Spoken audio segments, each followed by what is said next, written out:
I think it started, hey! This is what Hi. happens when I start and not Chris. I'm like, did it go? Did it go?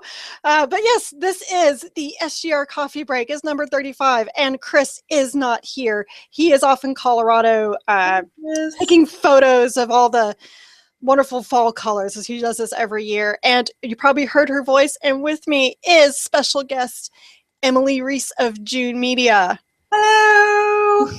Hi, thank you. Oh, I'm so happy to have you here. Like, I have been a So huge happy fan too. of Emily since she was at Minnesota NPR for many years, and she did a podcast called the Top Score Podcast, which was focusing on video game soundtracks. And funny story about Emily is that she followed me first, and I think it's because I tweeted about soundtracks or something, and she probably said like, "Oh, someone likes soundtracks," so she followed me. I was like, "Oh, who the hell is this chick?" Minnesota, like Minnesota NPR, okay, whatever. And then, but I followed her back just to see like what she had to say, and then I started to, she's like in the same soundtracks that I was, and I've discovered she had a podcast. Like, okay, now I'm like obsessed listening to this podcast. And then one fateful day, she tweeted out that she wished that she'd had the original soundtrack to Katamari Damacy. Well, I have it. I actually paid an exorbitant amount of money back in the day to import the damn thing, because back then soundtracks weren't so easy to get to, and everything was Japan only. You had to pay like $40 or $50, and it's just a single Yeah. CD soundtrack. But it's probably one of my favorites because it's one of the most unusual. So I was like, well, I have it. I'll rip it and give it to you. So I put it on my Google Drive and I gave it to her, and then we started chatting. But then she didn't piece together when we started talking that Yeah, that was me that's right. Yeah, until we played Diablo 3 together. that's right. We were, So and I'm like, oh my God, that was you. And you're like, yeah, what? yeah, You so Katamari, I listen to it all the time. it's one of it's still one of my favorites. Just one of those you need like a little pick me up. Yep. That one will do it. Yes, it will. So I'm so excited to have Emily on here. I've always wanted to be on her podcast, but it was on Top Score. And not that I have anything important to say, I just want to sit there and listen to her talk to all these awesome people. Oh, thank you. But one day we will actually be at a con together, and I get to hang out. That is the plan. We But will. now she's no longer with Top Score. She has ventured out on her own and started Joon Media. That's correct. It's actually a tragic story. It is. It's tragic. It's completely tragic. But I left Minnesota Public Radio and I started my own company for very specific reasons. But I started Joon Media, and I started Joon Media because I wanted to create a podcast that was just like about gaming all the way. Sorry, this is ridiculous. Sorry, things are happening here and it's confusing. I've made them all stop. So Joon Media, Joon Media is a place where I can not only create the video game podcast that I always wanted to create and was unable to for various reasons in my old place of employment. And I also wanted to do more with my classical music passion. So there's going to be some content coming out for that soon. I'm just doing my first interview for that today. It's more or less. I did another one I can tell you about later. But more or less, I'm finally going to start doing interviews for that today. But the big change is that Top Score is heartbreakingly so, no more. And now, though, I have the opportunity to just do this podcast that focuses not just on music. There's always going to be a music focus because I am who I am. And other people too. Like the first episode, we had Gladys from Portal on, the voice actress Ellen McLean, and her husband, John Patrick Lowry, who's the sniper in Team Fortress 2, and they're in tons of Valve games. They were in Left 4 Dead. They were both in Half-Life 2. She was the announcer in Team Fortress 2. So just great just history with those two. And they were just a delight to talk to. They were on the very first episode, as was Jason Graves, who is, of course, the composer for like Dead Space, Tomb Raider 2013. I know, Jason Graves, right? Yeah. He's so great. And he scored Until Dawn, which is probably one of the better horror games that's come out in a while. They did such a nice job with that game, and that game was under development for like 90 years or something like that. So it's nice to see that a project like that can take forever and still be awesome. Yeah, so I feel like I'm rambling, but the point is that Joon Media is now my way of life. Like, I'm no longer employed. So we're looking for patrons on Patreon, and we would love to have anybody support who's interested in an awesome video game podcast hosted by me. Yeah, we're on Facebook and Twitter and all that stuff. I don't know, maybe you can like put up some. Yeah, I'll definitely put links like to your Patreon and to your site and all of that. And yeah, Emily is a drug pusher when it comes to OSTs because she's able even in the past and now has contact with these composers ahead of time. She's able to talk to them about their stuff before it releases. So that first podcast she's talking about with Jason Graves, I'm listening to it, and she's able to post some of the pieces from Until Dawn. I'm like, son of a bitch, I need this now. This is so good. And it's not for sale yet. And I'm a big person that, I mean, I'm not going to go to YouTube and rip it. I refuse to do that. I feel like the artists should get their due, even if it's that 2 cents. I don't care. They should still get that money. And I tweeted at Jason, like, you know, where is this for sale? Like, I don't want to download this illegally. I want to, you know, make sure that it gets paid for. And he said that they're working on it. Oh, because it's not even on his SoundCloud site. Out. Yeah, it's not even on his SoundCloud site. I have it. Yeah, of course you do. So, I mean, it's like, you know, and I guess I'm nervous because with Jason Graves and with so many other artists, like, I don't want another Murdered Soul Suspect, you know, because right. that soundtrack was so fucking amazing, and all I have is what he has on his SoundCloud, and I don't think you can download it, which I wouldn't encourage anyway because that's still his. But every now and then I'll go to because I have it like a playlist set by it, and I'll listen to it because it's still just like I would sit in the game and just sit there and listen to it because the world was so affected by the music, and it was just, it was so amazing. Did you ever play Murdered Soul Suspect? I never did. You encouraged me to because you actually said it was pretty simple to get a platinum in too. Yes, as long as you're like big into exploring, you know, you don't mind exploring. Dude, I've just put like 500 hours into Elder Scrolls Online. I don't really think exploring bothers me that much. Since we're going to talk about platinums, like, so I just recently played The Vanishing of Ethan Carter. Oh, yeah. And I was like, okay, this one looks easy to get all the trophies in. I had to look up one because it wasn't so easy, and they're all hidden trophies. Yeah. When I got it, I was like, yes, 100%. No platinum. No. Oh, no. Oh, well, so I'll still have the little 100% there, but there's no platinum on that one. But yeah, I mean, Murdered Soul Suspect, that one I just felt like never got its proper due.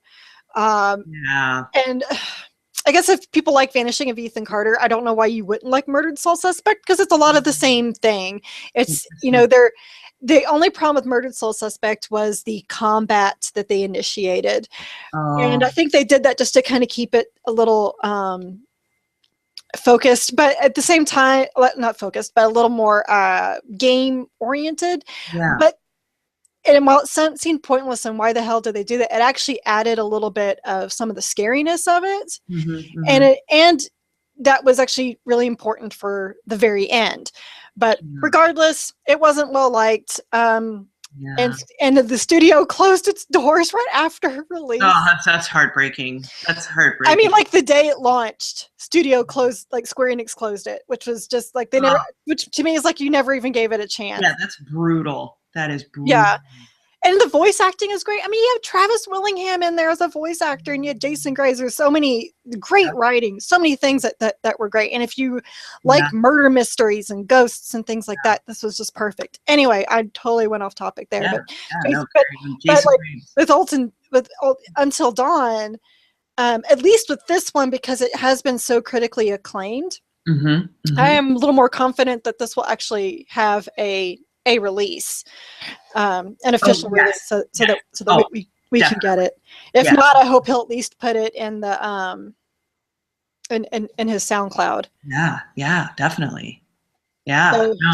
So it's like every time like I listen to something Emily Reese has done, and she's like talking about some random soundtrack, I'm like, well, I don't fucking care about that game. And then I listen to the soundtrack, I'm like, oh, son of a bitch, I need that too. Right. And the sad thing is, like, I don't know about you, but for me personally, I honestly have more soundtracks for games I've never played.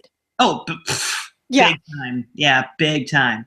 One of my favorites, speaking of, tragic game releases, was Aliens Colonial Marines. That was an amazing soundtrack. That's an amazing soundtrack. Kevin Ripple, love Kevin, poured his heart and blood and soul into that soundtrack, and it sounds like it. It's amazing. And yeah.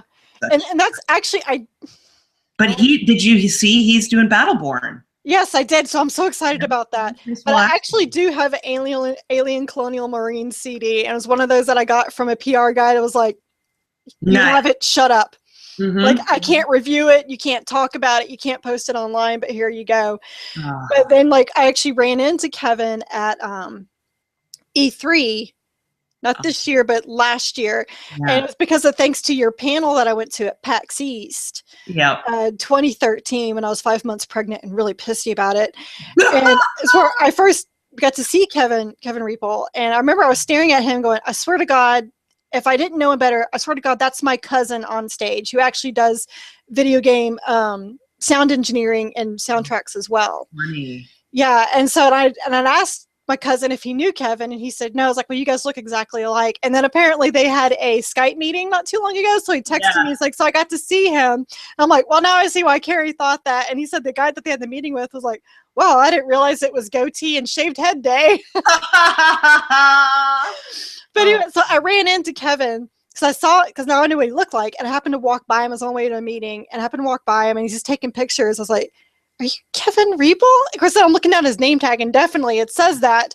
He goes, yeah. I was like, oh my God. Like, I did the total thing you're not supposed to do. I was like, I'm a big fan. I'm Twitter. I'm Crunchy Chocobo. He's like, oh, I totally know you. And he took my hand and started talking to me. And I talked about Alien Colonial Marines. And he's like, do you have a copy of that? I was like, yeah, I do. And he's like, well, great. I'm glad that you have it. And so I'm going to talk to him about, Gears of War, because that's also an awesome soundtrack, especially since I just reviewed the Ultimate Edition. Oh, cool. And hearing that again, I was like, oh yeah, this actually was a really amazing soundtrack back then. So yes, I'm very excited to hear doing Battleborn. And Battleborn's not my thing. Like, I most likely will never play it, but I'm interested in the soundtrack. Yeah, definitely. It was like Bastion. I didn't play Bastion for 2 years after I had the soundtrack.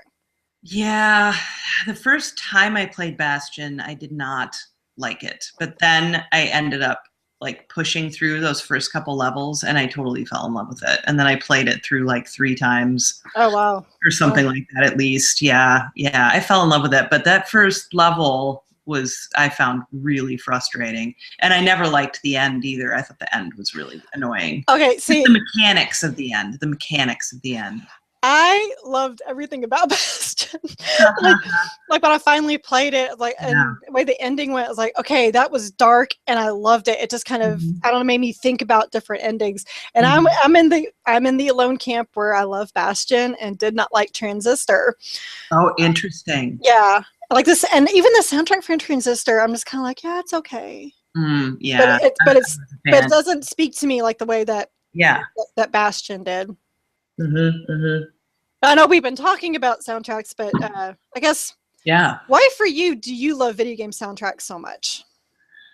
Oh, I mean, for me, I think it just completely enhances the experience of playing them. I mean, it's like everything I loved about movies and more. When I was a kid, and it's really interesting. The more, and this is probably kind of a tragedy in some ways, but the more I've gotten into video games over the past few years, the less I've been into film. And I think I just appreciate the marriage of the music to the game so much, and being able to kind of influence it in some ways. If, for instance, in Skyrim or Elder Scrolls or something like that, or World of Warcraft, you feel like hearing a different piece of music, you just go to a different country. You're just like, all right, I'm ready. Let's move on. Let's go over to this little continent or whatever, and here's some different tunes. But it's really fun. And one of the things that has I think we've all come to appreciate about these newer generations of gaming is that we can nowadays just put the menu on. We can just like turn it on and walk away and just listen to this great video game music play while we're just like cleaning or doing work or whatever. I don't know. There's just something unique about it that no other media or medium has. No? Yeah, and I'd even say that about the chiptune era. Oh, big time. I mean, how many people can hum the Super Mario Brothers theme? Everyone. Yeah. Everyone. In fact, I have a video of me humming it to my cat. Do you want to see it? Here, I'll show. I won't show you the whole thing, but I'll show you some of it. Is the cat like? Is she doing the head cock back and forth? Oh, it's June. She's not doing anything, but just sitting there. Sitting there staring at you, wondering why you're bothering talking to her. Yes. All right. You're so funny.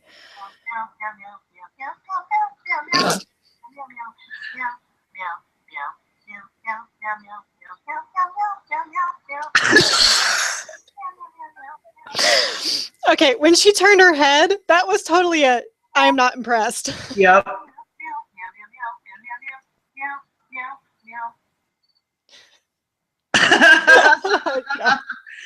yeah, she doesn't care.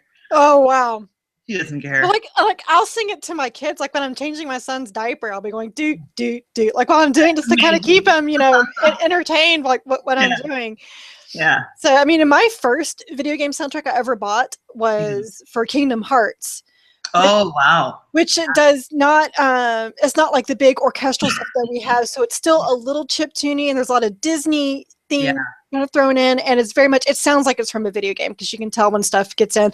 But it's still one of my favorites because I remember sitting there and playing. I was deep into it, so I'm grinding and doing all this stuff. And I think I was at Aladdin's World, and just that music, the low reed stuff that they have in. I was sitting there on my couch, just kind of like doing this while I'm playing it. Yeah. And Sean's like, "This is catchy. What is this?" This is catchy. And then that pretty much just kind of started it. But for me, I was a band nerd. I played flute from 6th grade all the way through college. I was in marching band in high school. I was in marching band for 2 years in college. And when it kind of hit me in marching band in high school that, the stuff that we play on the field is actual real classical music, I would start looking for, I'd go to, CD stores, record stores. Yeah. And yes, that's what they were called back then. And look for, I'd go in the classical section, which was always very, very tiny. Of course. And dig through it, trying to find these certain things. And, this is before Amazon and all that. So I'd have to go to several different stores to be hunting down these classical pieces. And finally, I've discovered there was a Blockbuster in downtown Houston that had a huge classical section. So a couple times a year, my mom would she'd take me down there because, heaven forbid I drive down to downtown because it's scary. And I would go there and I would just be like, oh my God, look at all this classical music section, this huge room for it. And it's 2 stories. I was able to find, I was like, oh my gosh, I didn't realize that music varied by which conductor did it, and I would go there and pick up all these CDs. Like I remember because my sophomore year of high school, our big marching band show was the Firebird Suite.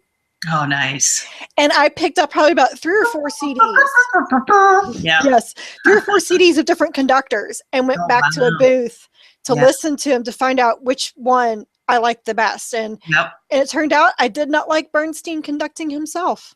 Oh, yeah. But I did but when we did the Aaron Copland stuff, I loved Copland conducts Copland. So so that's kind of what starts. I was always this big soundtrack person. And then I really got into the classical music and I would start collecting all these classical music collections. I still have this huge collection of classical music. So then I went to film because it's not like you can really, and I had a boyfriend at the time who actually introduced me to some postmodern classical music, which it's too dissonant, too weird. It's kind of, let's just throw everything in here.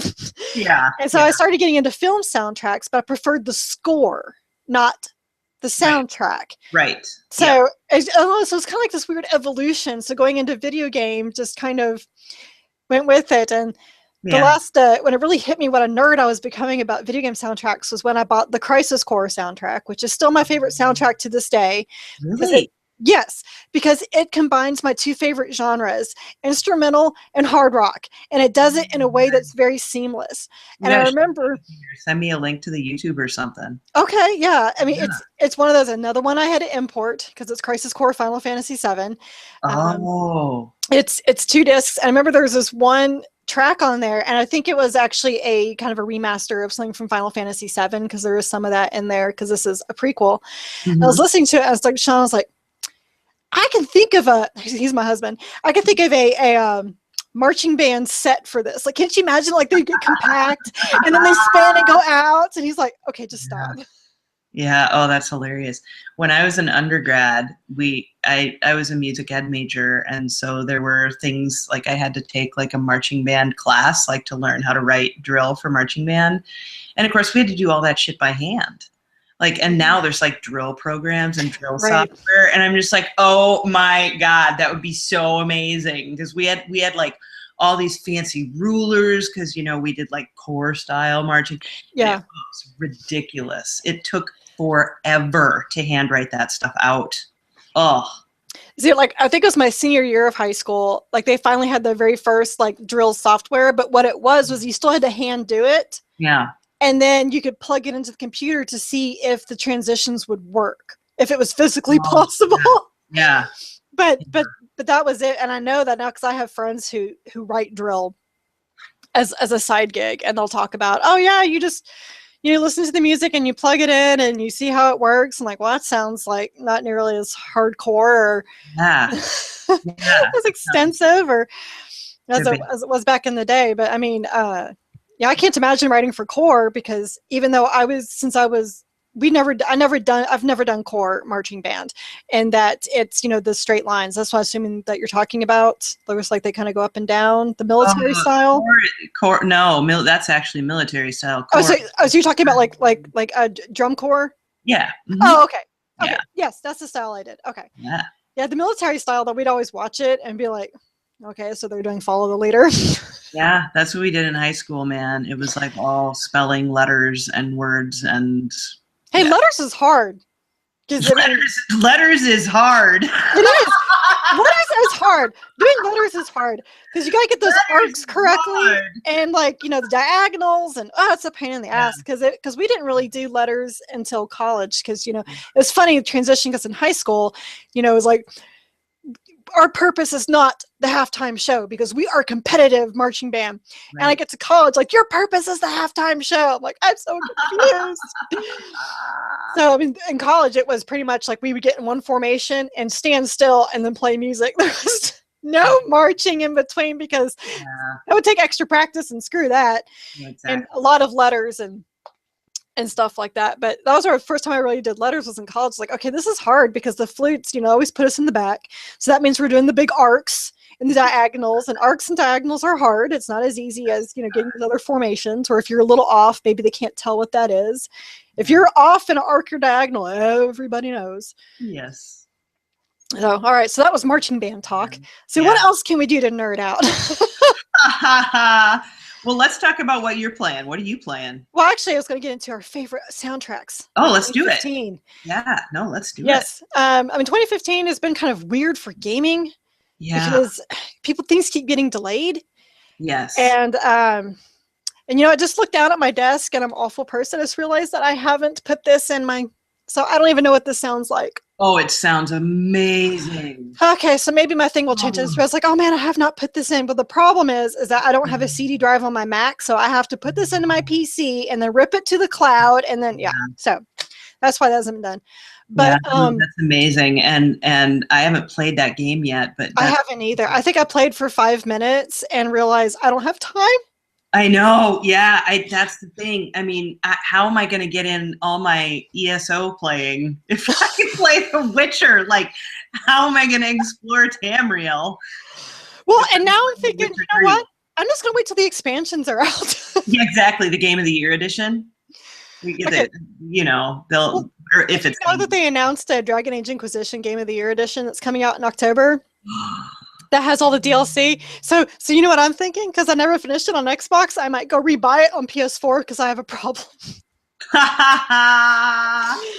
No, I played that on the PS4. That was some good times. I liked Inquisition. I just want the trophies. There were some draggy parts, but overall, I really enjoyed Inquisition, and I really liked the music. Mm-hmm, That was last year. That came out last year. That was last year. Yeah, I mean, I listened to that. That's in my rotation. It's not every week, but I mean, every now and then, I want to listen to them singing the chorus. Yeah, but part of the problem with that soundtrack is the two, in my opinion, the two best tracks from the game aren't even on the soundtrack, and they're two of the dragon fighting. Oh, in my head right now, it's just like, oh. That's a shame. I know, it's super a shame, but yeah, that was last year. This year is hard because Jason Graves keeps writing amazing music this year, and it's pissing me off. He already has like two of my favorites that I want to talk about. The Order 1886. Wonderful. I'm not here to talk about the game. I've talked about that enough. Yeah, we don't need to talk about the game. Yeah, but the soundtrack is absolutely amazing. It you know, kind of taps into a lot of, I think, what he did with like Murdered Soul Suspect and all that. You got the low cello and kind of the very haunting tones. And the other one that he's done, I haven't listened to Until Dawn yet. I'm sure that's gonna be just as amazing, but Evolve. Evolve is pretty beast, isn't it? Great. And that was another one that when I received it to review, there was like, here's Evolve. I'm like, what the hell? Yeah. Okay, whatever. And then listen to it, like, this is really entertaining. And then I listened to your podcast where you talked to him, and he was talking about how he was sitting there being all creative. Yeah. And how to make these sounds. And when he said that he had the mic on and he rolled back in his chair and was like, wait, what's that? And he's just rolling back and forth in his chair going, this is amazing. And he took that and amplified it to make some of the growling sounds.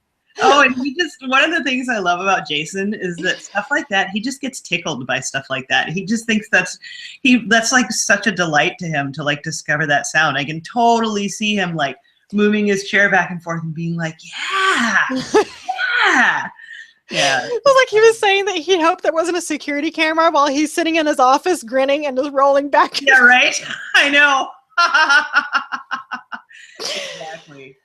Oh yeah, that was a good one too. Until Dawn is pretty great. The thing about Evolve that gets tricky is that all of that, and the other thing we talk about in that episode, that was a top score episode, and all of that archive is probably still up online. I think it is.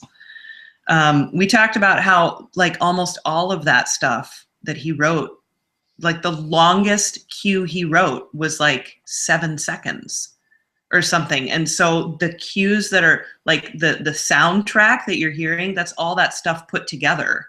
So that's how that was constructed. It was kind of almost like, not really like Dead Space, but a similar idea in that the soundtrack was really unfolds as you play. Like every single thing you walk by triggers some kind of sound. And so they kind of had to like recreate that in the soundtrack, which so it's like brilliant and amazing, but totally different conceptually than something like Murdered or something like what's the other one he did earlier this year? 1886. You know what I mean? Like yeah. It's just well, it's like I can hear the similarities. Like I can hear, like, yes, I hear that with Jason with Murdered and with 1886. Like I think there's one track I was like, well, that's like right out of Murdered. But but with Evolve, if I didn't know that was Jason Graves, I never would have thought that was him because it sounds so completely different. Exactly, which is awesome. Yeah, no, you're right. I would not have known that was him either. And like the second I started listening to it, I was like, this is awesome. Yeah, it's good stuff. What else is on your list for this year? All right, Jason, screw you. We've talked about you enough. I'm giving you enough PR. I'm telling everybody to go buy your soundtracks. I mean, seriously, like Evolve. I know, like I have no interest in playing the game again. Not my thing. The soundtrack is pretty darn amazing. Yeah. Of course, Order 1886, and Project Cars. That was another one I got and was like, really? Yeah. Really? That's pretty awesome, isn't it? Yeah, because I mean, when I think of like a racing soundtrack, what I normally think of is like for Need for Speed or Forza, where it's normally just like, you know, different popular music that's going Yeah, on. exactly. Yeah, it's all licensed music. And that's what I thought too. But the really interesting thing about Project Cars is that since it's a racing sim, which Right. right? Like racing sims are different than like Need for Speed. So like Need for Speed, you are racing around and you're hearing music play, but in the racing sim, you never hear music while you're racing. Right.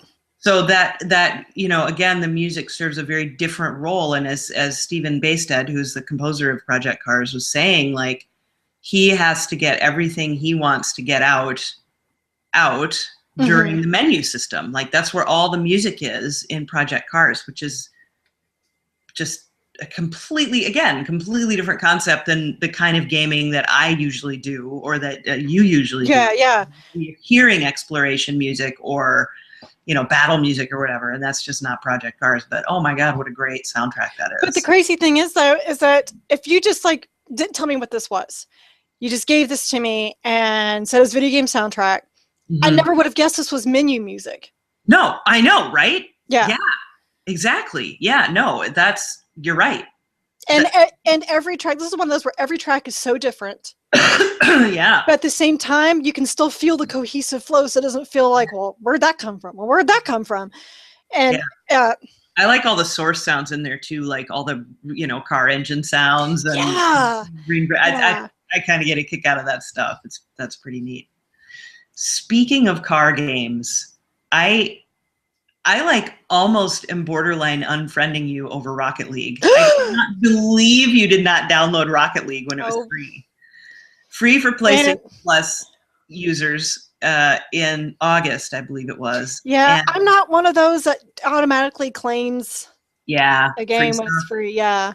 I don't download them all either, but one of the reasons that I was turned on to it initially is because you could couch co-op, and I've got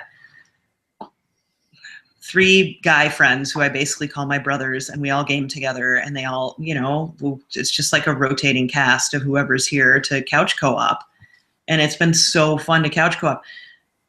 Interestingly enough, the other amazing thing about that game is the freaking soundtrack. And this is funny because you don't hear the music while you're playing either. This is all menu stuff.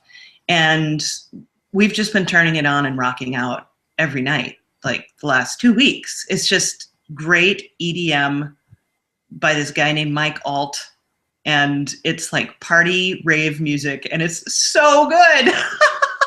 Wow. Okay. So now this is what I mean by her being a drug pusher. Now I have to look for this. Yeah. Just the track. There's a track called Flying Forever. That's my jam right now. Okay. That song, it's like a 7-minute jam. Flying Forever by Mike Alt. It's okay. AULT Alt. Yeah. Check that out. That's one of my favorites for this year. You gonna try to get him on your podcast? I've tried, man. I sent him an email, through his website late last week, and I haven't heard back yet. So who knows? I might ping him again maybe next week if I haven't heard again. Mm-hmm. I mean, for all I know, I mean, he's like an EDM DJ dude. I mean, he might just be like, I don't have any interest in talking to this video game girl. I don't know. I mean, or he just hasn't gotten the message or whatever. Who knows? But I would love to have him on the show. Love it. Yeah. What else have you got on your list? So, like I said, I had to think because so much stuff's been delayed. Yeah. And that I can't remember what I played this year, but one soundtrack that actually the game released last year, but the soundtrack didn't release this year, so I'm going to count it. Okay. And that is The Vanishing of Ethan Carter.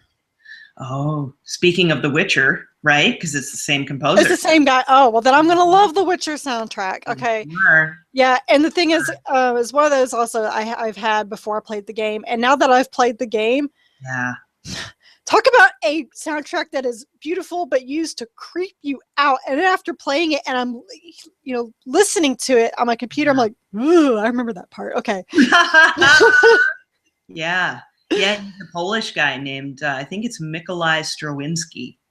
I'm glad you tried to pronounce that instead of me. Yeah, well, I had to say it a few times on my show, I think. We did not do an audio interview. He just wanted to do print. But hopefully for The Witcher 3, I'll get him on the show. Mm-hmm. But oh my gosh, yeah, he's amazing. Such a talented composer. Yeah, big time. Vanishing of Ethan Carter. Good. Yep. I think I put that as one of my favorites from last year. Maybe. Yeah. It's so impossible. Like, I get really stressed out picking 5. Like, I only pick 5. And it's impossible to pick 5 because you've got a game like Rocket League, which is EDM. And then I'm like talking about Until Dawn with Jason Graves, which was, you know, Abbey Road with a full orchestra, or Nashville, or I can't remember where they recorded that. But you know what I'm saying? It's like, I can't even. Like, I can't. Like, can we just have like, okay, here's this. I think one year I did like, you know, traditional like orchestral scores and then other stuff. I think I did a list like that. Here's my 5 favorite traditional scores, and here's my 5 favorite other stuff, you know. Because I think last year my boss, he wanted me to write a top 5 for last year. Yeah. And I was like, can I do a top 10? Right. I mean, and he said no. Like, dude, when did Awesome Nuts come out? Because that was another one of my favorites. Is that this year or was that last year? That was last year. It was? Are you positive? I'm not positive. I'm looking it up right now. But I think it was last year. Initial release date 2012. What? No. Yeah, that's my, yeah. I mean, 2012 was 3 years ago. How's that even possible? Well, maybe the soundtrack didn't release until recently, but I don't know. It came to PS4 this year, I think. But that's probably what it is, and that's most likely why the soundtrack for The Vanishing of Ethan Carter didn't release until this year. Was because the game didn't release into the PSN until this year. Yeah. But so I guess another one that I have is Ori and the Blind Forest. Oh, it's so good. It's so good. Oh, it had me like the first 2 tones. First 2 notes. Like, okay, I'm in love. Did you play it? No. Oh, you kidding me? It's a platformer. No. It's also actually it's really hard too. Yeah, my boss actually posted a little video of himself getting frustrated. Yeah, who did? My boss did. Oh, he was like playing on the keyboard, and you hear him just like thumping the keyboard even harder, and then rolling his eyes. Yeah, it's a difficult little game, but apparently there's some glitches that can let you speedrun it. So apparently speedrunning Ori is becoming a thing. Oh, speedrunning's a thing. Well, I know, but like Ori, like who would have ever thought like speedrunning Ori would be a thing? But it is. But that opening sequence, the opening, I think, I can't remember how long, it was like a 10-minute sequence, was scored like a film, basically. I mean, he just scored to picture. Wow. One of the most beautiful opening sequences of a game. I mean, I'm just like, you know, it was just gorgeous. And yeah, that score was really amazing. One of the funny things is that composer, Gareth Coker, he was on the panel that I just moderated at PAX Prime in Seattle a few weeks back. And I had already interviewed him. We did a Top Score episode several months ago. But for some reason, I missed this in that like research phase. What I learned researching him again for the panel was that one of the main themes for Ori, he had thrown out and wasn't like, he had written so much music and sent it all to the team, and somebody like found it in his discarded area. And they're like, we like that. Can you do, you know? And so isn't that amazing? It's like the main Ori theme he had like, yeah. Anyway, you can look it up. I mean, okay. Yeah, I was like, well, I was still bitter about PAX Prime because you were asking me, are you going to go? And then I got an email. It's like, you got to register for this panel. I'm like, fuck you people. Stop making me want to go to PAX Prime. I have no money. Yeah, I'll be at Game Sound Con. I'm really that's in LA in November. We'll be at Gamers Rhapsody in November, which is here in the Twin Cities, our second year. It's a video game music thing. Are you going to go to MagFest next year? I'm going to try. I'm okay. Going to really super try. If you go, be there this year. If you go, I will try. Yeah, I'm going to try, but I don't know. I mean, we need some more patrons first. I don't even know how I'm going to get to LA in November, but I'll make it there. Yeah. We'll just hitchhike. Yeah. Oh God. So anyway, Yeah, that would be Ori would be one of the best of the year, hands down. I mean, they're releasing it on vinyl. I think they're going to do. Oh, really? I think I maybe I'm thinking of something else, but yeah, pretty awesome.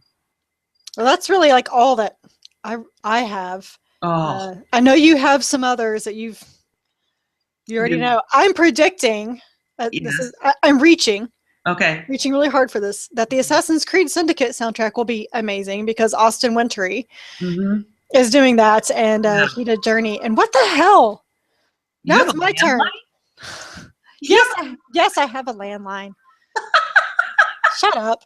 Because you're a mom. Yes, actually. Okay. Did you Anyway. hang up on him? Yes, I did. Well, it's a number I don't know. So yes, Oh, okay. yes, I hung up on them. If they really want me, they can get a hold of me. See, if you really know me, you have my cell phone number. So, yeah, that's pretty much for doctors and for the school. Yep. And the solicitors. That's the number we give for solicitors. Yeah, anyways, aside my personal life, nobody cares about. So I'm predicting, Assassin's Creed Syndicate's going to be amazing because Austin Wintory. If you don't know who Austin Wintory is, just go ahead and smack yourself because he is the composer behind Journey, and he won an. Was it? He won an Oscar. Did he win an Oscar? Or was it nominated? For a nominated. Grammy. He was nominated. Yep. Okay, it was the first time that a full soundtrack for a video game had ever been. I remember it was a first for something. I remember it was the Oscars. Yeah, it gets confusing because Christopher Tin got nominated for Baba Yetu, which is the song from Civilization. Yes, which is an amazing piece. For that, but that was just one song, not the whole soundtrack. Not the whole soundtrack. So that's Austin's first. Like that's how that first works out with that, which is still amazing. Like I'm not trying to minimize no that achievement in any way. It's because it's amazing. Yeah, Austin is great. He did Monaco. He did Banner Saga.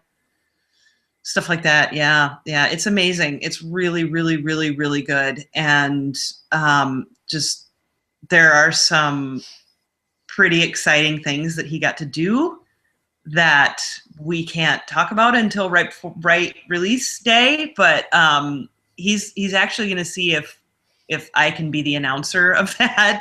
Oh, sweet! The day before the game releases, we're working on that. It might not happen, which would be fine. But there's some really cool things that he got to do and that they did, musically speaking, in the game that I think are just really, really good moves for the series. I mean, we've been hearing about Assassin's Creed like burnout, like we're all, for a while. I know you were a huge fan of Unity. You were, not a minority. A lot of people liked Unity, but it's just had trouble finding itself, I think, through all these different iterations. Each iteration wants to try something different. And well, I think I did have some Assassin's Creed burnout. I really did. And it was mainly because, I never played the first one, but I played the second one because it was based in Italy, and I had gone to Italy for my 30th birthday. So it was really kind of cool to go to the places where I had been and see it all, and from a video game point of view. And and then and then Brotherhood, I was like, oh, we're in Rome. I'm in. I am 100% in. Brotherhood was my favorite. And Brotherhood is my favorite. To me, that's when the one that they really cleaned up the combat. Yep. And they did so much that I really, really liked in Brotherhood. And then I tried Revelations, and I could not. Revelations bored me. Like I was expecting to be so excited, like I was with Brotherhood. Yeah. And I get there, and yes, Ezio is older, and it's kind of funny that he comments that he's older. Yeah. And things like that. But there's the story just. Yeah. It didn't really grab me. And then Assassin's Creed 3, my copy was effectively broken. But I think most people's were, as in when you had to play as a Haytham. Okay. And there was one scene where he just jumped up out of a haystack. Like me not doing anything, trying to listen, he just jumped straight up and hung in the air, and I couldn't get him down. So of course he gets spotted and everybody kills him. Yep. So I had that issue, and then I got Connor, and I thought Connor was just, they could have done so much with that character, and he was an awful character. And I got to a broken thing in that, where as in a cutscene wouldn't trigger. And because this cutscene didn't trigger, enemies, like, out of nowhere just came and just ambushed me. And it happened 3 times. And finally the cutscene triggered. And then by then I was like, you know what? I'm not having any fun. I'm like struggling and I'm constantly like, when is this? What's going to break now? Yep. And then they said, like, then the huge patch came out. They said they fixed it. It's like, yeah, and now I'm no longer interested. Yeah. And so with Assassin's Creed 4, I never even tried it because they said it was focusing on the sailing. Well, I hated the sailing the most out of Assassin's Creed 3, so I just ignored 4 completely. And I'm the opposite. Yeah. And although I did end up getting enough points on PlayStation so I have a downloaded copy now of Assassin's Creed 4 because now I have all the Assassin's Creed. Oh, nice. Even though I may not get a chance to play it ever. I recommend it. I enjoyed a lot of people said the pirating was pretty great. The sea shanties were so great. See, and that's like the part of the soundtrack I hate the most. Oh. No, that's okay. It's understand, I mean, if it's not your thing, it's not your thing. But the thing that's funny about Assassin's Creed 3 is that I played it, so I was like on that damn boat in the beginning, the opening where you're on that stupid boat for like 3 hours before you get to do anything Assassin's Creed-y, and I was just like, I'm done. Yeah. I never picked it up again. I was like, screw this boat. Yeah. Yeah, so I'm really interested to see with Syndicate. I had heard that they did some different mechanics in this game because it's in, Victorian London, and in London, the buildings were really tall and close together. And it was, they're like, it's going to take forever to climb up these buildings all the time. And so I guess there's a grapple now and some interesting stuff like that. So. I got to play it at E3. Oh, nice. And yes, the grappling mechanic, I can say for a fact that it works. Cool. Because when they had Unity at E3, I did not get to play it. They just had like a presentation. Well, this I actually had hands-on, and they were like trying to coach me, like, you should do this and do that. And I was like, shut up, I know what I'm doing. And so I did my own way of attacking this thing. Like, we never thought about that, but that was a pretty good, like, because you do have the grappling hook, so it's almost kind of Batman-ish.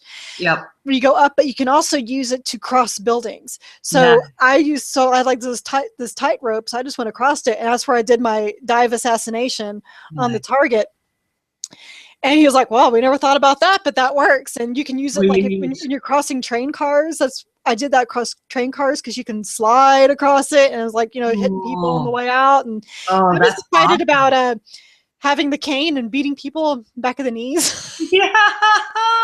That's really all I want. Just give me a cane, like, and smack people around. I'm looking forward to that for sure. And I think that they really did learn their lesson with Unity. With Unity, they had 2 problems. One, they were working with brand new hardware that they had never, yes, I know Assassin's Creed 4 did come on the PS4, but this was their first time to really get into the engine and really create a game for the PS4. And they went too big with it. Yeah. And that's something I loved about Unity was how big it was. It was so cool that you could go inside the buildings and, which would totally change your strategy.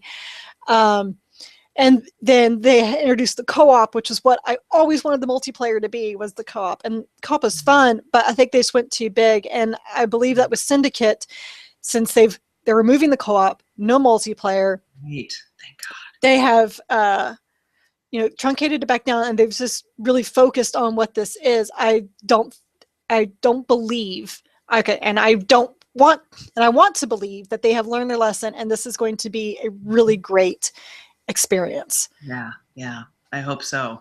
It comes out at the end of next month. I know. Crazy. That and Halo. I'm just screwed. Oh, you've left one very big one off at the end of this year. Fallout 4. I was like, Fallout 4. Yeah, you know what? I've never played a Fallout game. Oh, Fallout 3 is one of my all-time favorite games ever. But did this stop me from pre-ordering the Pip-Boy edition? Oh, hell no. I ordered it. Dude, Fallout 3, seriously, one of my favorite games ever. Fallout New Vegas, we know, was a disaster, much the same reasons why you were explaining Unity. They just overshot themselves. It was a different developer, too. Different developer. Fallout 4, again, hopefully they learned their lesson. It sounds like they did, because it sounds like they completed the game almost in its entirety before they even announced it.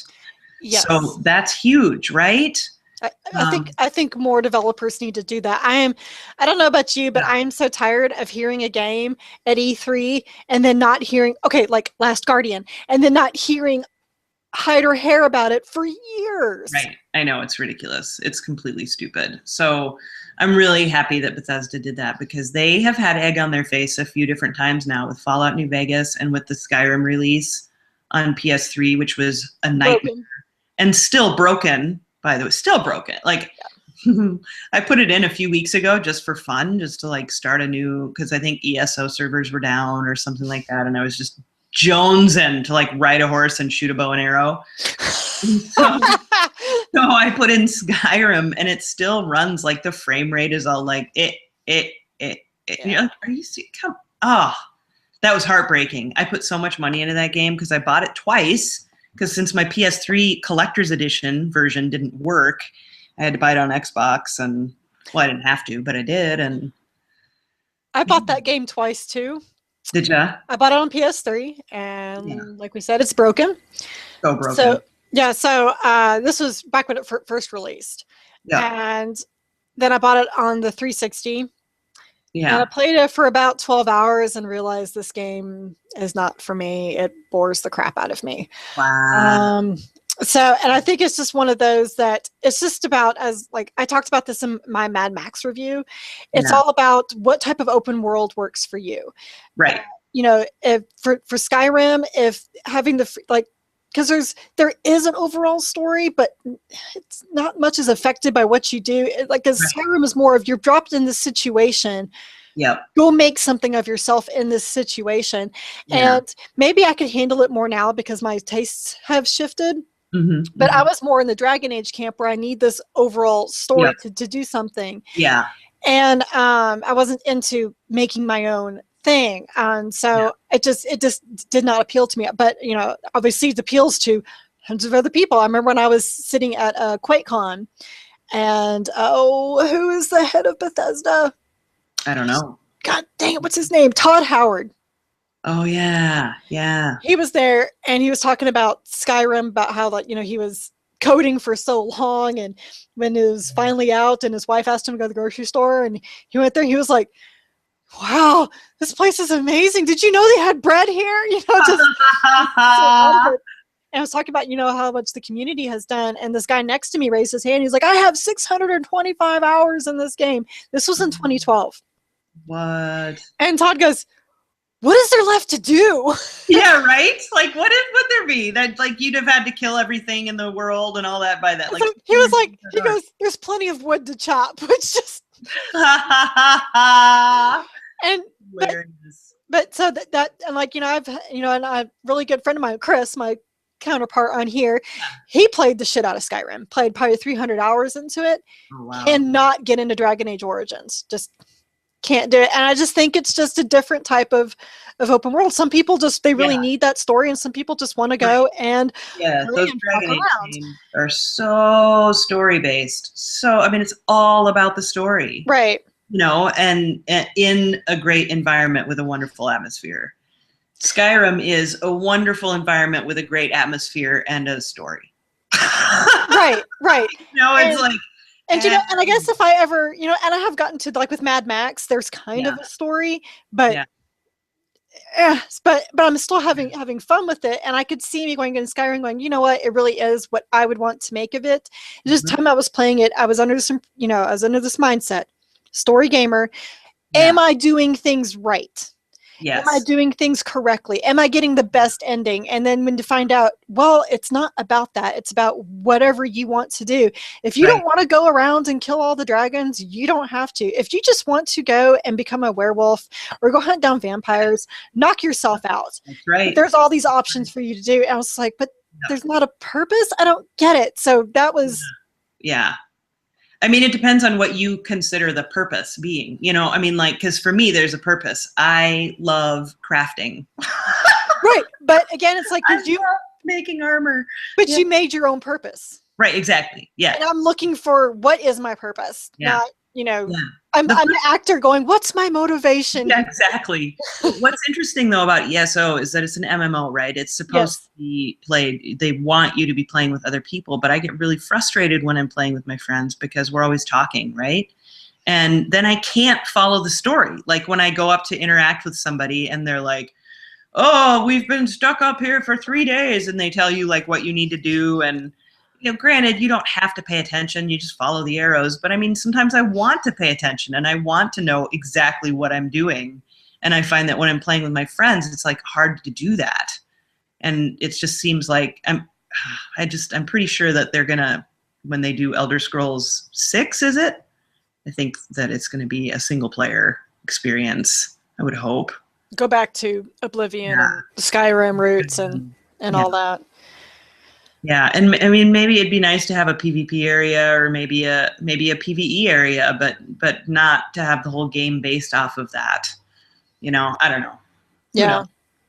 Well, I know when I first saw you playing it, because I remember I sent you a PlayStation message like, yes, that's just what you need, another open world game to suck your life into, because you're so right. Because Emily and I, like, we talked about that we were going to platinum Diablo 3 together. We played together once, then we never played again because she discovered Destiny, and then we just kind of stopped talking. That's not fair. That's not fair. You have like children and things to do. Blah blah blah. Blame my kids. No. I'll play Diablo 3 with you. Oh, I know. I'm just making a joke. It's like, you want to play? It's like, well, I got Destiny night tonight, and it just kind of became a joke because that's what I have with my other friends. Like, oh, we're playing Destiny, and I still haven't played Destiny. But so I see her playing ESO. I'm just like, that's just what you need. Another one. And you were kind of like, this game's not so good. So I still see you playing it. So I guess your feelings have gotten better about it? I changed my character. I was playing as a dual-wield assassin Nightblade character. Okay. Which is fun, but like maging is my jam. Like I love being a mage. And speaking of Dragon Age, I feel like mage is really the only character of choice because of the political position it puts you in. But man, if I was a mage, I've never been a mage in any of my Dragon Age playthroughs, and wow, I can't imagine how much different my playthroughs would be. Because in Dragon Age Origins, I was a human noble, which was an awesome choice because then I got to marry Alistair, and then in Dragon Age 2, I decided to be a rogue, and I'm glad I was a rogue because I really liked the double wielding blades. Yeah, that was fun. And the choices I had to make in Dragon Age 2, and people bash Dragon Age 2, and I tell you what, that story sticks with me. Yeah. It really did. Like, it haunted me. Like, when the ending happened, I was like, that did not just happen. I know. That was, yeah. And like, I almost want to go back and replay it because I feel like I didn't like the choice I made at the end because I made this choice because my sister is a mage. Oh. So I couldn't kill all the mages because that would mean killing her. And if I had taken her with me in the Deep Road, she would have been blighted, and then she would have become a Grey Warden. So maybe my feelings would have been different. Yeah. So yes, I've never been a mage, and in Inquisition, I'm still a rogue. I'm still like the dual-handed blades. It was just so much fun. But if I was a mage, I can't imagine the different. Yeah, the impact of everything. You get some of that in a lot of games. A lot of fantasy games will have some kind of race issue, xenophobic issue. It can be elves. It can in Elder Scrolls, it's the dark elves and the wood elf. I mean, they just all get kind of crapped on, and so there's always characters you can play that'll influence conversations and stuff like that. But yeah, it's a pretty big deal in the Dragon Age world to play as a mage. Super fun. But yeah, then I switched to a mage in Elder Scrolls Online, and I just liked it a lot better. I'm kind of intrigued by the Templar class. Probably won't get through it. I mean, I just finally got to rank 1 with my mage. So I put all this time into it as the dual wield assassin. I got that one up to I want to say level 30 before I quit playing her. And then I switched to the mage. She's really tall too. Super tall. I didn't do that on purpose. I made her a little bit taller, and then I realized that it's the tallest race in the game, and I'm like, holy shit, she's 7 feet tall. It's pretty funny. Like I mount my horse and I'll like ride up next to somebody and the horse like scales to your character. So I have just this giant horse and I'll like ride up next to another player who's like a little tiny wood elf or something, and their horse is like looks like a little pony. It's just funny. It's really funny. It's like you're basically riding up to the clown cars. Yeah, it is. It's just funny. It's but that kind of changed the experience for me, switching up the class, and I really do love the aspect of all the Elder Scrolls games where you make your own gear. Like I really like that. And they did some interesting twists on it. I'm not fond of all the things they did with crafting in ESO, but I just really get into that stuff and like making runes and enchantments and potions and you know, you can just do that all day in that game. Like you don't even know, you can just like go out and farm for stuff, and it's a beautiful game. And Brad Derrick, who did the soundtrack now that Jeremy Soule is no longer doing games, it's just like he did a fabulous job taking over the role of composer for the Elder Scrolls universe. I think he did a really, really good job. In fact, he'll be on next week's show or this week's show.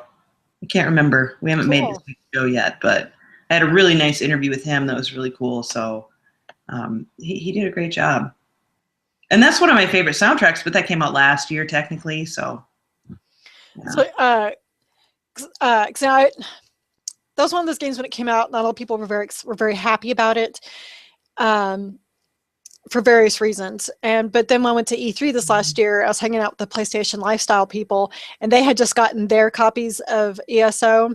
Mm-hmm. And the three of them were sitting there talking about, okay, we're here for 3 days. How am I going to get home and do farming? Like, I want to tap in and do some farming, and I have to do this crafting. I'm like, oh, God, you guys have problems. Yeah. They were like really upset. They were going to be, you know, we're at E3, and they're upset they're away from their PlayStation 4s for a few days because they can't get back and do the crafting. It's hilarious. You gotta train your horse every day. All my friends know what I mean. I'm like, hang on, I gotta train my horse and then I'll be out of here. You know, this is like every morning. And if somehow I get off that schedule, like last week the server was down, and so I couldn't, or no, they did a big update last week. Mm-hmm. I couldn't train my horse until like 10 that night. I was like gone the whole day. Couldn't train the horse till 10. You can train your horse, but only every 20 hours. And so I'm like, okay, trying to work it back so that it's back into the mornings. It's just ridiculous. And you know, it's ridiculous. Games that force you to log in like that every day, but we just fall for it. Okay. I can't say anything because I am hooked. Everyone knows this. I am hooked on a mobile game. It's the Mortal Kombat X card game. Really? Yes, I am absolutely hooked on it. And I do check it every night because it resets about 8 or 9 o'clock my time. So I can do the test your luck.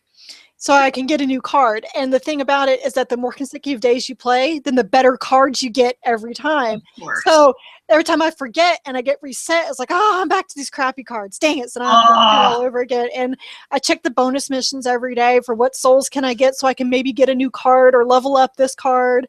Yep. Yeah, it's a sad, like Sean just knows, like at 8 or 9 o'clock at night, I'm there on my phone, just sitting there, just tapping away. He's like, what are you doing? It's like, playing my card game, leave me alone. That's awesome. And it's a serious addiction. And now I get sad if I don't have time to check into Mad Max. I'm like, there needs to be exploding. I need to explode something somewhere. Yeah, right? Yeah.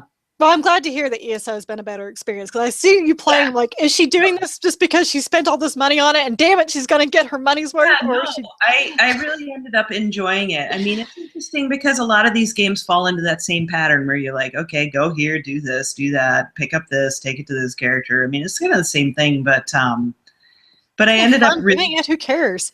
Yeah, and the thing is it's such a giant world that the scenery is really just dynamic and interesting and differed. You know, it's like everywhere you go, you get to see something different. And you know, a lot of things they really kind of phoned in, I think probably because of budget and time. Like a lot of the dungeons are kind of laid out the same, and it's just like, okay. So dungeon exploring, which used to be my favorite thing in Skyrim and Oblivion, like I don't really get into it at all. Like I'm just like annoyed by it. But yeah, there are some, like the powers are all really fun, like all the magic, all the magic. It's really fun. Nice. Yeah. So yeah, there's good things and bad things. It's not what I would have dreamed for it to be, but it's still, it is what it is. You know, it is what it is. But yeah. So you're doing that and Rocket League? That and Rocket League. Yep, those have been my two lately, and I wish I had The Witcher 3. I want to play that. Next month is going to be Assassin's Creed, then Fallout 4 comes out, and once Fallout 4 comes out, it's over. Like, it's completely over. I am so glad that they are releasing a game that purportedly is not broken. And I can't wait. I cannot wait. Enon Zur just announced yesterday. Oh, that's right. That's right. I was about to ask you, like, who's because I remember you talking about Enon Zur. I was like, what did he do again? Okay, that's gonna be cool. Did, the first 2 Dragon Ages, and he did Fallout 3, and he did Fallout New Vegas, and oh my God, it's gonna be amazing. It's gonna be amazing. I love Enon. He's like the nicest man in the world, and I'm sure he did just amazing things with it. So it's just really hard to pick right now because we've still got a couple of really heavy hitters coming in that haven't released yet. So what happened? Yeah, I mean, we still got Rise of the Tomb Raider. Yes. Yeah, like I don't want to look at like the next few weeks. It just, I know. It scares me. It really does. Yeah. Yeah. So, but like I'm still playing Mad Max. Even though I finished my review for it, because I still have lots of shit to blow up. I had to burn through the story, and now I'm going back through the regions and nice. And trying to take all that over, because like with Mad Max, like the story basically is him trying to survive in this world. That is your story, and you do what you need to survive. And my method to surviving is to align myself with these strongholds and build them up the best they can be, so that they take over and we oust all these gangs that are making things worse. And so that's I guess in kind of said that's how I play, because Max doesn't really say very much, but he doesn't have to. We just drive a car and blow shit up. Nice. That's my kind of game. Yeah, it's like yesterday I finally took down a top dog camp, and I got some intel from another Wastelander. He said that this guy is afraid of explosions. So the whole time I'm climbing this tower, I have a fuel tank in my hand, like a fuel can in my hand. Yeah. And like every time I get attacked, I put it down, and then I do my battle, and I pick up the fuel can and keep going back up. And as soon as he does this big spiel of how he's going to like tear me limb from limb and blah blah blah, he rushes at me. I ignite the thing and just throw it right at him. That's great. And then he just wigs out because he has explosion and he's on fire. Oh, I love video games. So I mean, I know like Mad Max has been very mixed, but to me, it's one of those.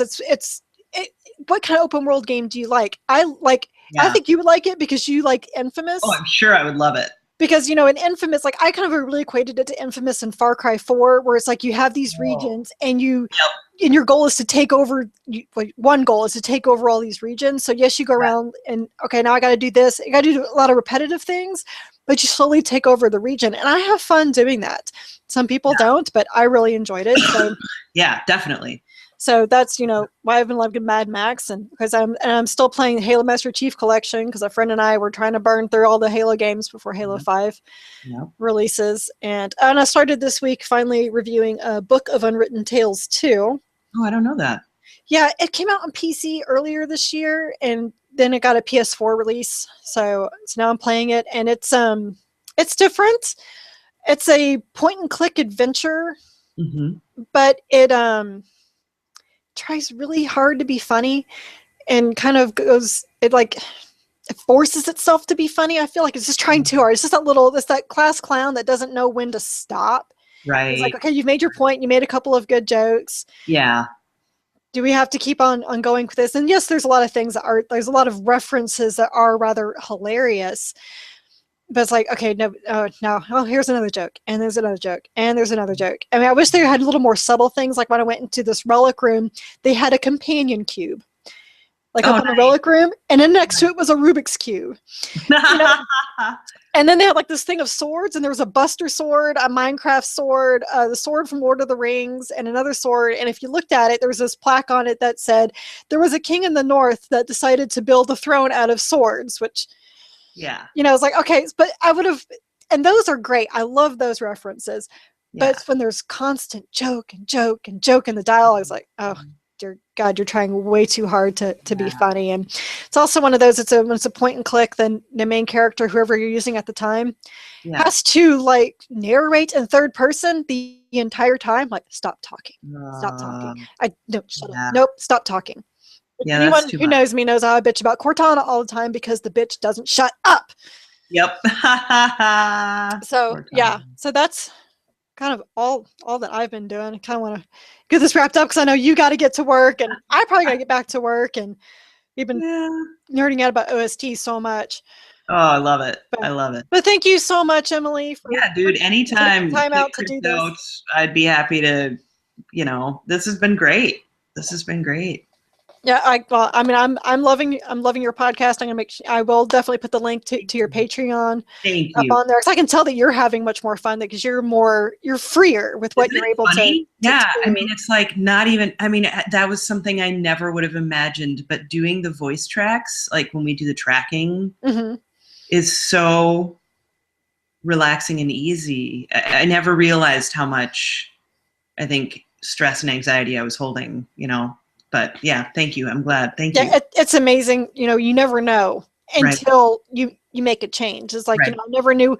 I knew I didn't like a job that I had, but I never knew how unhappy I was until they fired me. Yeah. And I wasn't sad.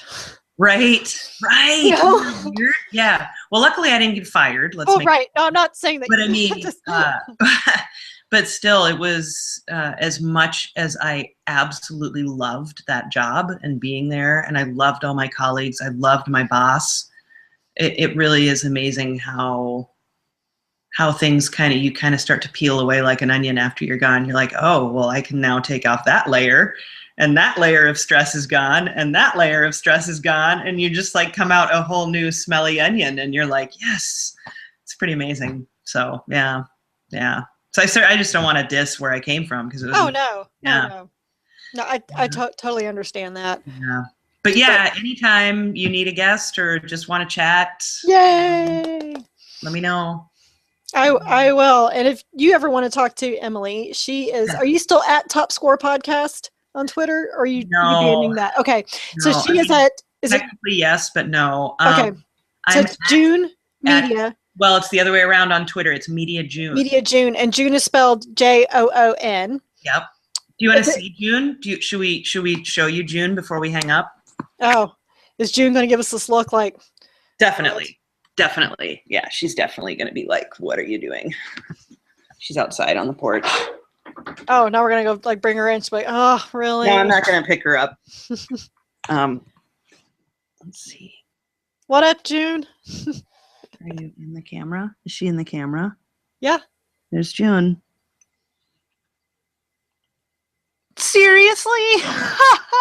She just did the cutest thing for you. I'm so glad. Yeah. She's like, 5 more minutes. Minnesota. Everyone say hi, Minnesota. It's gray. Hi, Minnesota. It's still hot here. It's going to be 95 again today. I love where I live. I don't envy that at all. I'm so happy to say that it's like 65 out there, and I love it.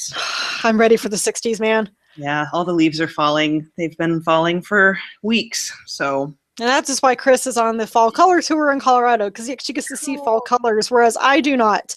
Everything is green, and then it turns brown and dies, and that's our fall experience. Yeah. Cool. But all right, so anyway, I'm going to wrap this up.